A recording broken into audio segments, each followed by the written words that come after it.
A movie titled Good Luck Have Fun Don't Die 2026 tells a story about the apocalypse. But this time, it's not the end of the world caused by natural disasters. Instead, it's brought about by AI, or artificial intelligence. How exciting is this movie? Let's jump right in. The story is set in an era where AI has become a part of everyday life. It begins by showing a restaurant full of customers who seem perfectly normal, continuing the modern habit of ignoring one another and spending their time scrolling through TikTok on their phones. The customer's attention is suddenly interrupted when a futuristic-looking middle-aged man named Sam appears and claims that he has come from a ruined future. He explains that he traveled back in time to prevent an apocalypse caused by AI. Since nobody takes him seriously, Sam starts snatching the customers' phones one by one and throwing them away. According to him, the culture of excessive selfies and the endless stream of meaningless content on social media have transformed adults from critical thinkers into childish individuals, and that is the root cause of humanity's collapse in the future. Confused by what they consider to be Sam's ridiculous ranting, the annoyed customers decide to leave and move to another restaurant across the street. But Sam is not joking. He reveals that his body is covered with explosives connected to a timer ready to detonate at any moment. If even one customer attempts to leave the restaurant, humanity's fate will be sealed.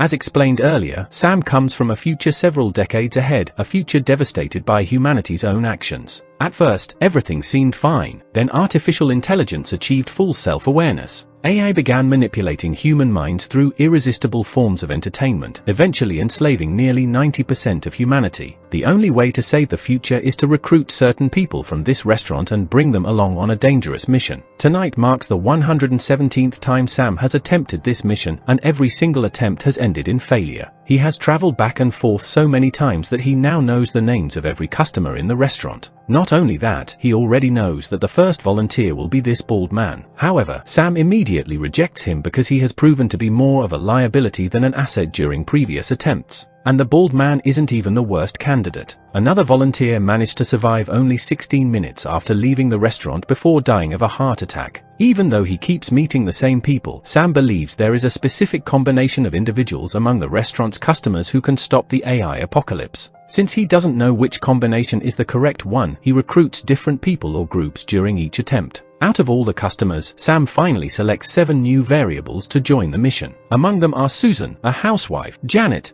and there is Samsel, an honorary teacher, and Ingrid, a woman dressed for a cosplay, and the other 3 customers as the rest of the group. Not long after, Sam is surprised when the police arrive after the restaurant owner calls for help. Out of the hundreds of scenarios Sam has already tested, he knows there is one possible strategy: split everyone into 2 groups. The first group must act as a sacrifice at the front entrance. The second group becomes the survival team that escapes through the back exit. As the mission begins, they eventually agree to leave together through the back door. One member, desperate to make this attempt succeed, volunteers to create a distraction by going outside alone. But after that person dies for nothing, another member named Susan speaks up. She reveals the existence of a secret underground tunnel connected to the restaurant's kitchen, a route that might prevent the AI from tracking them. Sam immediately collects everyone's phones and leaves them behind in the restaurant. The story then flashes back to several days before the customers arrived at the restaurant. It begins with Samsel and Janet, who have been assigned as substitute teachers at a new school. Unlike their previous schools, the students here seem completely obsessed with their phones. They're so focused on scrolling and watching videos that they barely pay attention to anything else. Not only Samsel, but other teachers, including Janet, notice the same strange behavior among the students. This unusual situation is exactly why the school's physics teacher has created a device that functions like an electromagnetic pulse gun. Whenever students refuse to stop using TikTok during class, he uses the device to disrupt their phone signals. On the second day of teaching, Samsel once again finds the students glued to their phones. Annoyed, he casually touches the screen of one student's phone. Suddenly, whether by coincidence or not, a triangular logo called Prisma appears on every phone in the classroom. The effect is immediate. The students seem hypnotized, as if they have fallen completely under the AI's control, and there is nothing Samsel can do to stop it. He quickly finds Janet and explains what just happened. At first, Janet refuses to believe him. How could a smartphone possibly control a person's mind? But when the students begin acting like zombies and start smashing through the office door, Janet finally realizes that Samsel was telling the truth. While hiding in the physics teacher's classroom, Samsel discovers the electromagnetic gun stored inside the teacher's desk drawer. When he fires it, the powerful electromagnetic pulse temporarily disrupts the students' phones.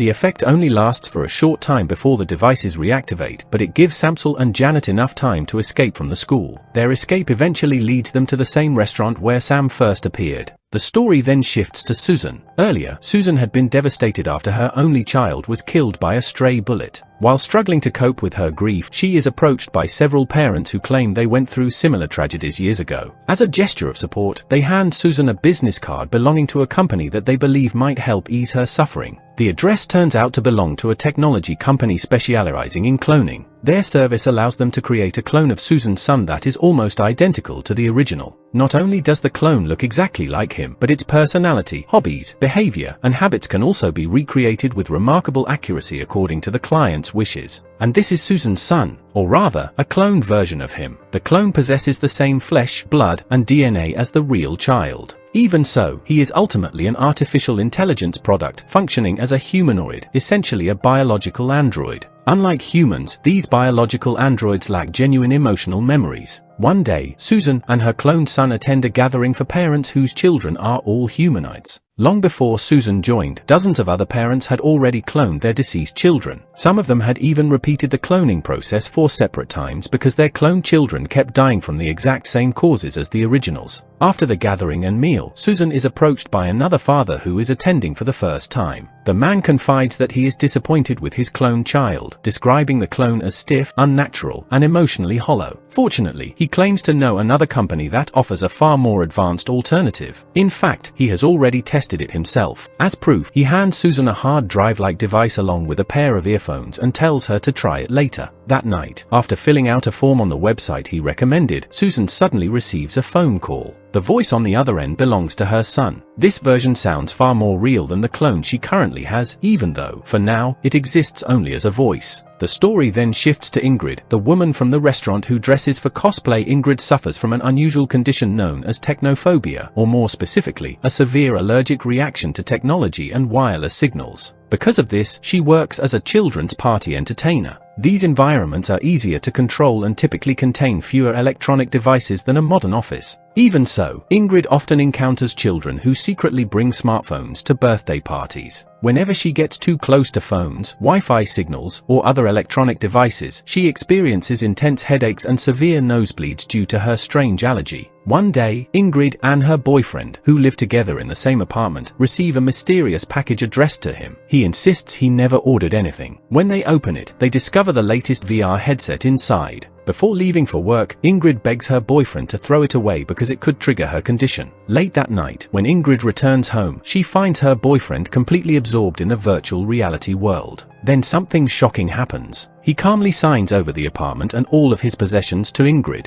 because he has decided to abandon the real world entirely and dedicate himself to virtual reality, believing it offers the life he truly wants. The story then returns to the present. After Sam and the group finally leave the restaurant, he reveals the true objective of their mission. They must stop a brilliant 9-year-old child who is about to create an incredibly advanced artificial intelligence. The consequences are not visible yet, but according to Sam, if he fails to stop the boy within the next hour, humanity's future will be doomed, and the AI apocalypse will become inevitable. Using a map drawn by Sam that looks more like the scribbles of a 3-year-old child, the group must cross 6 more city blocks to reach the home of the young AI prodigy as quickly as possible. Based on Sam's 116 failed attempts, he already knows several obstacles await them along the way. They will encounter 2 ruthless gangsters, and they will eventually run into a homeless man carrying a knife. Sam also explains that the boy they are searching for is currently programming an AI system to achieve full intelligence and complete self-awareness. Before that can happen, engineers from the future sent Sam back in time carrying a special USB device. Its purpose is to reset the AI and install humanitarian protocols before the system becomes uncontrollable. As it turns out, Sam was right about the 2 gangsters. When they appear, Sam quickly leads the group through a narrow alley that cars cannot enter. He hides everyone inside a warehouse at the end of the street to avoid being spotted.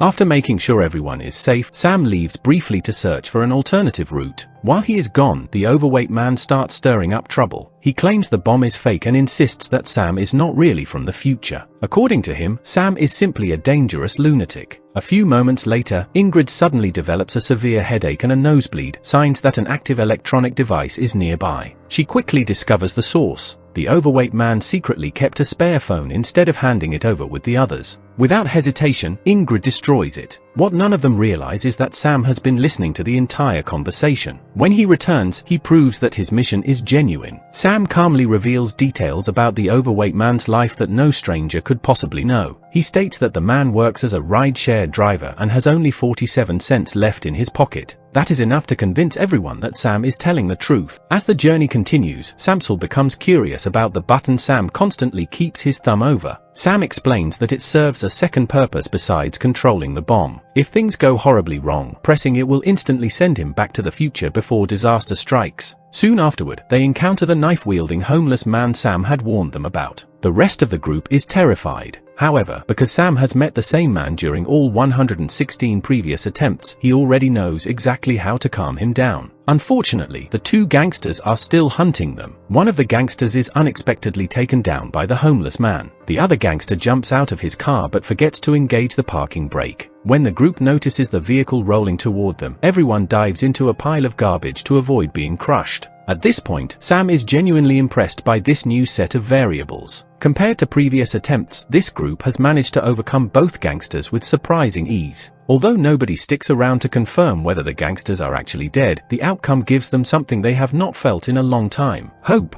Eventually, the group reaches an abandoned house directly across from the home of the young AI genius. From this point forward, Sam admits he can no longer predict what will happen. Every one of his 116 attempts has become completely unpredictable after reaching this location. Sometimes hundreds of mercenaries appear. Other times it is swarms of rabid rats. In one timeline it was members of the Yakuza. In another, dozens of professional assassins. The only thing Sam knows for certain is that there is no pattern. Once they reach this house, anything can happen. While waiting for whatever new threat is destined to appear, Sam takes the opportunity to explain just how horrifying the future really is. When Sam was born, AI had already taken control of the world. Humanity had become completely dependent on virtual reality, effectively turning people into obedient slaves. To keep him hidden from the RE's surveillance network, Sam's mother raised him deep in the wilderness, far away from civilization. They survived alone in the forest for years. One day, young Sam's curiosity got the better of him. Wanting to see the outside world, he wandered away from camp and discovered a discarded VR headset lying near their tent. Not long afterward, his mother was killed by one of the RE's autonomous drones. Now completely alone, Sam grew up as an orphan and developed a deep hatred for everything related to artificial intelligence. During his years as a survivor, he eventually met others who shared the same goal. Together, they formed a resistance movement dedicated to stopping AI once and for all by sending Sam back in time. Back in the present, Ingrid suddenly begins suffering another nosebleed.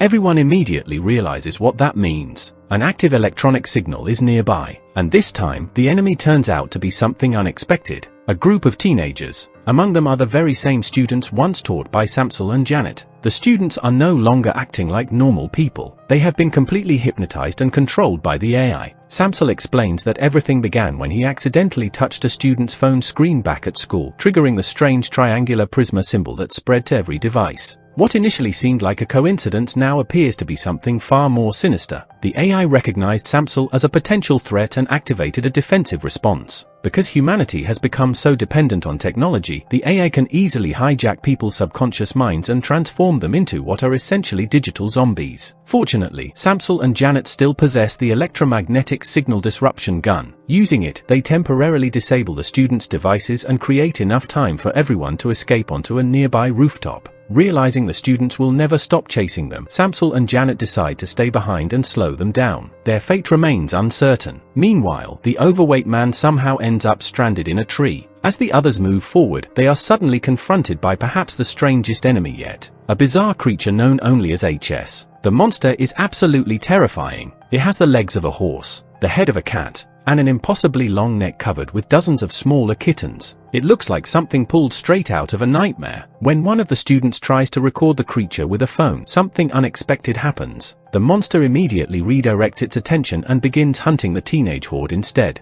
After the creature disappears, only 4 members of the team remain: Sam, Susan, Ingrid, and surprisingly, the overweight man who somehow managed to survive. The group finally reaches the home of the young AI prodigy. They are greeted by a man and woman claiming to be the boy's parents. However, it quickly becomes clear that something is wrong. After dealing with the fake parents, Sam checks the countdown. Less than 10 minutes remain before the AI achieves full self-awareness. The group frantically searches the house. Eventually, they discover a hidden underground tunnel. This secret passage leads directly to the Ares primary server system. Because Ingrid's technology allergy is becoming unbearable, she decides to remain near the exit while Sam and Susan continue deeper underground. At last, they come face to face with the young genius. The truth is even worse than they imagined. The boy is no longer in control of his own creation. Instead, he has fallen completely under the influence of the artificial intelligence he built. Sam initially attempts to reason with him and convince him to stop coding, but in a moment of frustration, he loses his temper and punches the boy. That turns out to be a terrible mistake. The Ares defense protocols activate instantly. Suddenly, dozens of toy robots throughout the room spring to life. Within seconds, they surround Sam and Susan, forcing them away from the child and escorting him back to his workstation. The AI is now protecting its creator.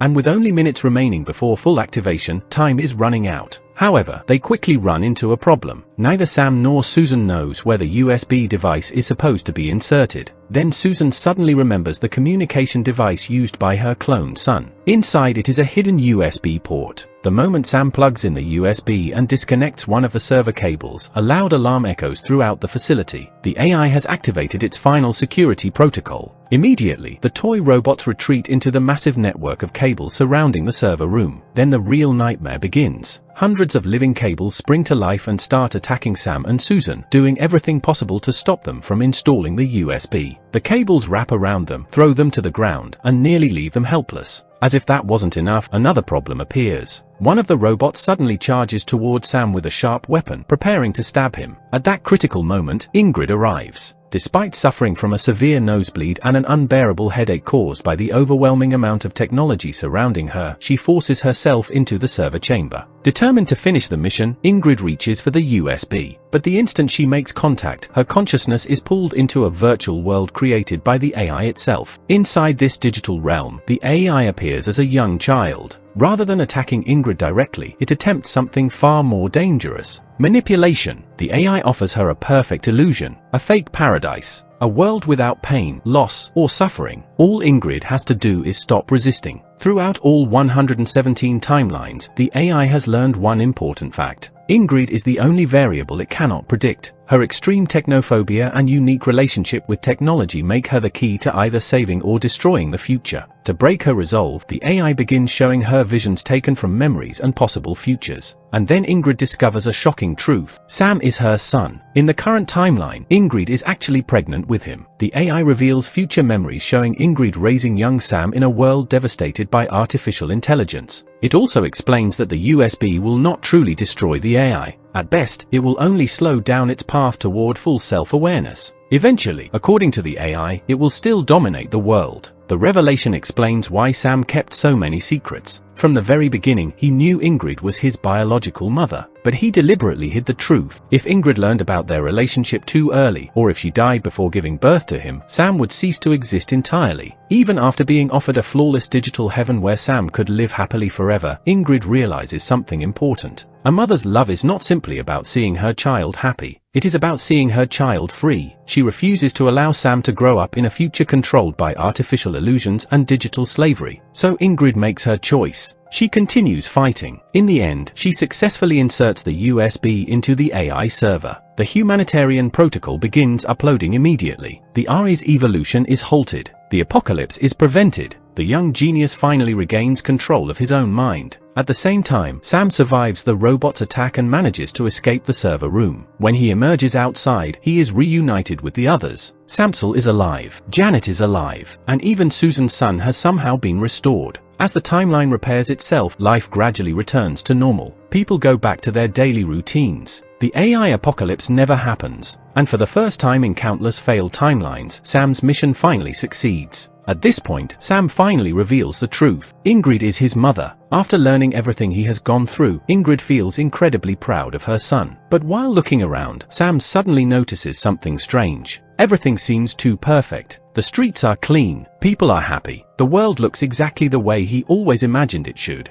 And that's precisely the problem. It feels too perfect. Sam quickly realizes that something isn't right. If the mission truly succeeded, then he should never have been standing there in the first place. After all, in this timeline, he should still be inside Ingrid's womb. The only explanation is that they are still trapped inside the Ares simulation. Without wasting a second, Sam activates his time travel device and resets everything once again. Moments after he disappears, Samsel and Janet witness something impossible. The monstrous cat creature suddenly appears in the middle of the supposedly normal world. That confirms Sam's suspicion. The reality around them is still under the Ari's control. The mission isn't over. The story then jumps forward one final time. Sam returns to the restaurant to begin mission number 118. This time, however, his strategy is completely different. Instead of trying to defeat the AI through coding, hacking, or technical solutions, he plans to exploit Ingrid's unusual condition. Her severe biological rejection of technology may be the key to destroying the AI once and for all. Sam theorizes that Ingrid's condition is more than just an allergy. It is a unique biological anomaly that naturally resists technological influence. Using laboratory rats as carriers, he intends to spread Ingrid's genetic trait across a massive population. If millions of living creatures develop the same resistance to technology, humanity itself could eventually become incompatible with the Ari's influence. And if nobody can connect to the AI anymore, the entire system would collapse on its own. The movie ends on that cliffhanger, leaving the audience to wonder whether Mission 118 will finally succeed.